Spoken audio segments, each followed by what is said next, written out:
नमस्कार. आई वृद्धाश्रमाच्या युट्यूब चॅनलमध्ये आपल्या सर्वांचं स्वागत आहे.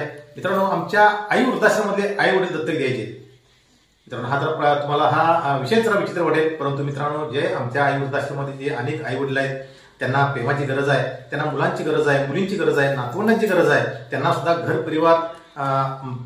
परिवाराची आवश्यकता आहे. परंतु जे त्यांचा सुद्धा घर परिवार होता, मुलं होती, मुली होत्या, नातवंड सुना, असा सगळाच घर परिवार होता.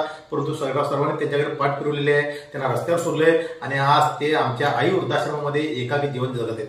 आणि त्यांना सुद्धा प्रेमाची गरज आहे, सामाजिक आधाराची गरज आहे आणि या सर्व नात्यांची गरज आहे. परंतु मित्रांनो, आज त्यांच्यावर फार मोठा दुःखाचा डोंगर कोसळला आहे आणि ते आई वडील आता स्वतःला अभागी समजत आहेत.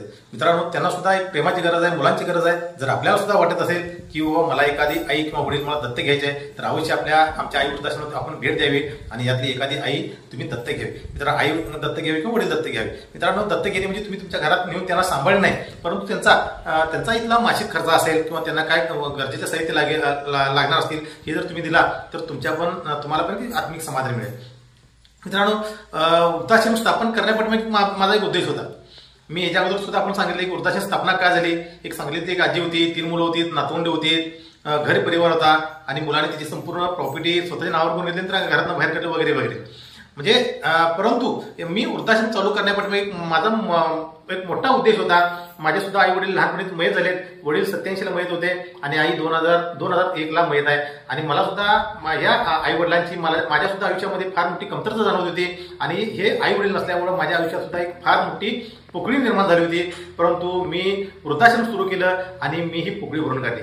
आणि ही जी नात्यांची जी कमतरता होती किंवा मला जी आई वडिलांची जी कमतरता भासत होती ती भरून काढण्याचा मी एक छोटासा प्रयत्न केला आहे. मेन कारण वृद्धाश्रम काढण्यापाठी मग माझं हे होतं. मित्रांनो, मला सुद्धा असं म्हणायचं आहे की तुमच्या सुद्धा आयुष्यामध्ये आई वडील नसतील किंवा त्यांची कमतरता जर भासत असेल किंवा तुमच्याही आयुष्यामध्ये एखादी पोकळी निर्माण झाली असेल, तर तुम्ही वृद्धाश्रमामध्ये येऊन एखादी आई दत्तक घेऊ शकताय.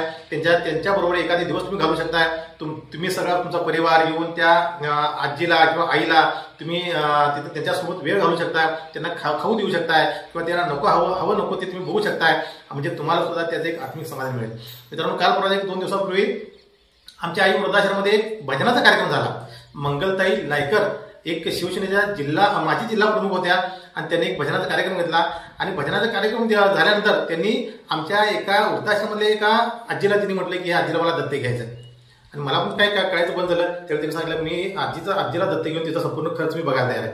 मित्रांनो, त्यावेळी मला सुद्धा ती संकल्पना आवडली, म्हणून ती संकल्पना घेऊन मी आज तुमच्या समोर आलोय. आणि मला सुद्धा असं वाटलं की खरोखर ही संकल्पना चांगली आहे. त्यांना आई वडील नाहीत, त्यांनी एखाद्या वृद्धाश्रमातले एखादी आई किंवा वडील जर दत्तक घेतलं तर त्यांना सुद्धा एक सामाजिक आधार मिळेल, त्यांना घर परिवार मिळेल आणि त्यांच्या सुद्धा आयुष्यामध्ये एक नवा आनंद निर्माण होईल. आणि त्याच्या जर आयुष्यामध्ये जर आनंद निर्माण करायचा असेल तर मित्रांनो, आपण सुद्धा एक आई किंवा एक वडील दत्तक घ्यावं. मित्रांनो, दत्तक घेण्याचा एक खूप मोठा फायदा आहे. आज ज्यांना आई वडील नाही त्यांना आई वडील मिळतील आणि जे वृद्धाश्रमामध्ये जे घर परिवार असताना जे एकाकी जीवन उपभोगत आहेत त्यांना एक मुलं मिळतील, सुना मिळतील आणि त्यांना सुद्धा घर परिवार मिळेल. म्हणजे नात्यात जी पडलेली पोकळी आहे ती आपल्याला या दत्तक घेण्याच्यामुळे आपल्याला ती पोकळी भरून काढता येणार आहे. मित्रांनो, आज ज्यांच्याजवळ आई वडील आहेत त्यांना त्यांची किंमत नाही.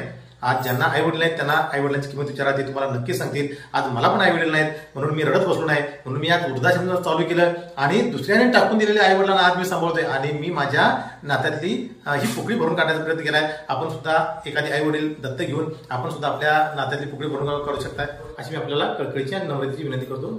जय हिंद, जय महाराष्ट्र.